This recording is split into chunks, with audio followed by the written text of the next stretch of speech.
Այսօր խոսենք խոհարարական գլխարկների մասին։ Խոհարարները գլխարկ են կրում 3 պատճառով։ Առաջինը դրանով կանխվում է ուտեստի մեջ մազ ընկնելու հավանականությունը։ Երկրորդ, պաշտպանում է գլխամաշկն ու մազերը տարբեր գոլորշիներից, ճարպերից ու հոտերից։ Եվ երրորդ, գլխարկով ընդգծում են խոհարարի դիրքն ու պաշտոնը խոհանոցում։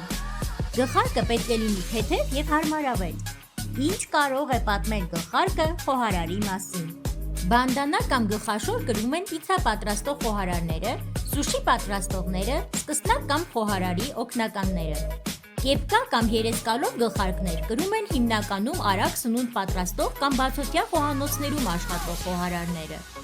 Ցանցավոր եւ մեկանգամյա օգտագործման գլխարկներ կրում են արտադրամասերում աշխատող խոհարարները։ Բերետներ կամ լայն կլորավուն գլխարկներ կրում են տաք եւ սառը ուտեստներ պատրաստող խոհարարները։ Բարձր գլխարկներ կամ տոկեր կրում են շեֆ եւ այլ պատասխանատու դերեր ունեցող խոհարարները։ Շեֆ խոհարարի գլխարկը ամենաբարձրն է խոհանոցում։ Գլխարկի բարձրությունը կարող է հասնել մինչև 45 սանտիմետրի։ Ինչքան բարձր է գլխարկը, այնքան բարձր է խոհարարի կարգավիճակը։ Խոհարարի գլխարկը հանդիսանում է սննդի անվտանգության եւ անձնական հիգիենայի պահպանման երաշխիքներից մեկը։